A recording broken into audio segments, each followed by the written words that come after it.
Depois de passar por vários cargos no governo Bolsonaro e acabar sendo tirado de todos, Léo Índio, o sobrinho do Bolsonaro, acabou tendo que pedir gratuidade para enfrentar o processo que tomou por participar da invasão dos prédios dos três poderes.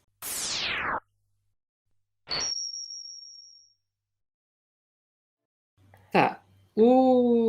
Faz passar por vários cargos. Que cargos, né? O Léo Índio tem um histórico que, na verdade, vai desde antes do governo Bolsonaro. Ele já trabalhou no gabinete do Flávio Bolsonaro, já trabalhou no gabinete do Chico Rodrigues, sabe? Aquele lá do dinheiro na cueca.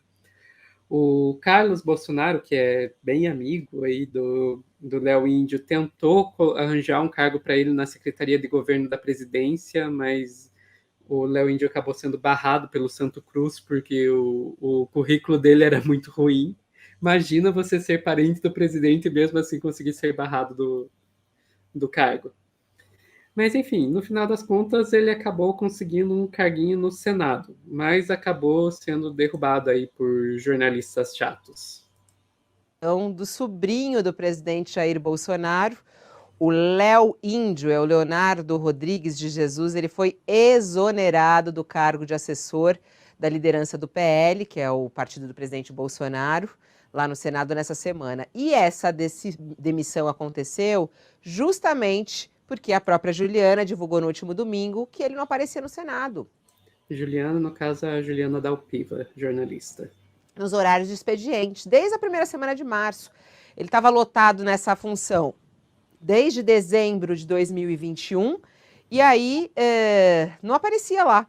Na página de transparência do Senado, diz que a situação dele consta como desligado. Enfim, então ele foi desligado ali do cargo. Passado algum tempo, rolou a invasão do prédio dos três poderes, lá em Brasília, dia 8 de janeiro. E adivinha quem estava lá? O próprio. Estava lá o Léo Índio e ele mesmo postou essa foto no Instagram dele.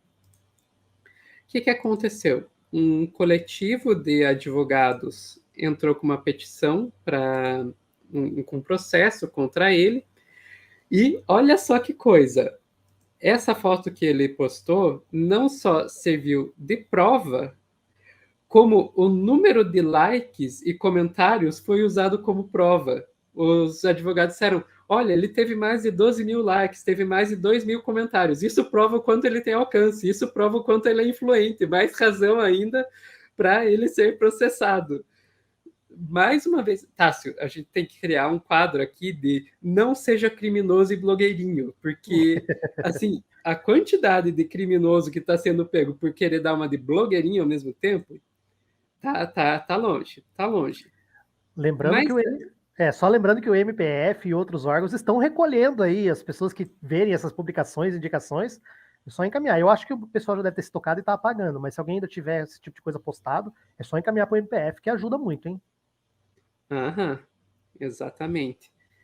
Mas, Tássio, aí a gente pergunta, o que tem uma coisa a ver com a outra? Da onde você está fazendo conexão, Sofia, dos cargos que o Léo Índio estava e essa questão do processo? Eu acho, Tássio, que essa coisa dele não conseguir parar em cargo nenhum no governo está afetando a vida financeira do Léo Índio, viu? Vamos lá para o UOL. Sobrinho de Bolsonaro, que foi a atos golpistas, pede gratuidade ao STF. Ah, meu Deus do céu. O que aconteceu com a rachadinha? Não chegou a conta dele, a parte dele? Ou então ele pagou, tem que reclamar, ele pagou muito, né? Eu acho que o Bolsonaro garfou muito a parte do salário dele. Ao STF, Léo Índio afirmou que não tem condições de arcar com as despesas decorrentes do presente processo e honorários advocatícios sucumbenciais. Palavra difícilzinha de juridiquês, hein? Segundo Léo Índio, caso não consiga gratuidade, isso acarretará em prejuízo de seu sustento e de sua família. Ele pede que a gratuidade seja autorizada e que abranja todos os atos do processo. Defendido pela advogada Clarice Pereira Pinto, a solicitação impetrada ontem, dia 24, será analisada pelo ministro Dias Toffoli. Pois é.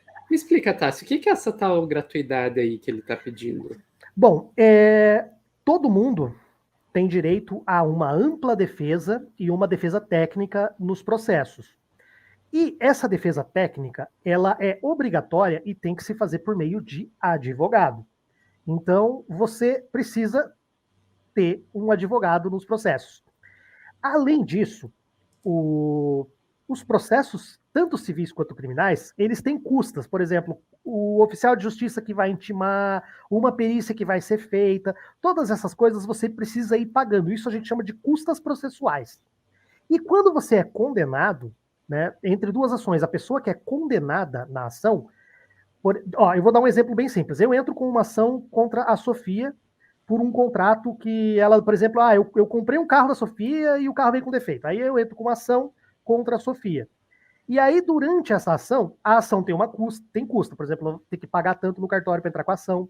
Aí vai ter uma custa do oficial de justiça que vai intimar. Aí lá no meio do processo a gente vai pedir uma perícia do carro. Aí vai para uma oficina mecânica e a perícia custa R$ 500. Um mecânico vai lá e faz uma perícia desse processo. Beleza. Aí no final da ação, a ação eu ganhei. Essa ação, por exemplo, da Sofia. Então, além dela ter que me pagar o valor do carro, ela vai ter que me pagar também essas custas processuais que eu tive. Tá? Isso se chama sucumbência. Então, ela vai ter que pagar, além do meu veículo, ela vai ter que pagar o que eu gastei com cartório, o que eu gastei com perícia e com todas essas questões do processo. Quando você pede a gratuidade, né, para você, dentro de um processo, isso te isentaria dessas custas, porque você prova, você tem uma prova, ou você alega que você não tem condições financeiras, e aí o processo vai e é por conta do Estado. Tá? Então, isso é bastante comum, as pessoas pedirem essa gratuidade.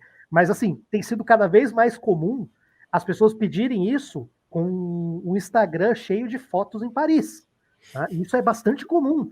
Isso, volta e meia, sabe, notícia dentro dos meios jurídicos e tal. E cada vez mais os juízes têm se atentado para esse detalhe, porque até então, essa declaração de incapacidade financeira era uma declaração só feita pela parte. Você não precisava provar, até porque você não prova pobreza, você prova riqueza. Mas para provar isso, sabe, você não precisa, estou desempregado, não tenho renda, não tenho não sei o quê, pronto, você só faz uma alegação. E agora os juízes estão mais espertos, os juízes têm visto isso. E no caso dele, ele pediu isso. Agora ele vai precisar provar que ele não tem dinheiro, porque, pô, como é que ele estava em Brasília? Né? Quem que estava pagando hotel?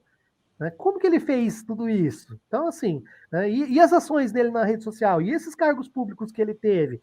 Né? Então, assim, é muito provável que esse tipo de gratuidade dele talvez não vá ser deferida.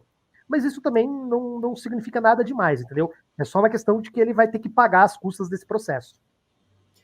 E me diz uma coisa, Tássio, isso atrasa de alguma forma o processo que ele está respondendo ou o processo continua normalmente? Não, ele continua normalmente, Isso não chega a ser um recurso que a gente chama de recurso protelativo, entendeu? Para protelar, para atrasar. Isso não é. Isso é só é uma fase normal, um trâmite normal. É um pedido que o juiz vai só, né? Na hora que o juiz pegar o processo, ele vai ver vários pedidos, inclusive esse, e decidir ali na hora ou não.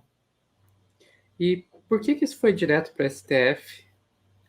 Porque ele é réu em uma ação no STF, se eu não me engano, não é? Entendi.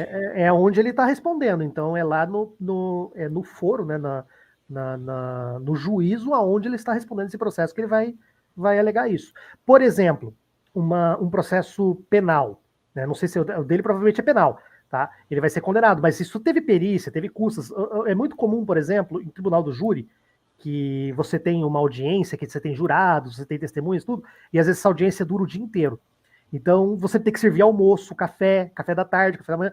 Tudo isso entra como custa. E se o cara é condenado no tribunal do júri, depois ele vai ter que pagar, além de pagar com a pena de liberdade, ele vai ter que pagar também esses custos, entendeu? A não ser que ele tenha essa hipossuficiência, essa característica de não ter condições financeiras reconhecida pelo juiz. Aí isso fica por conta do Estado.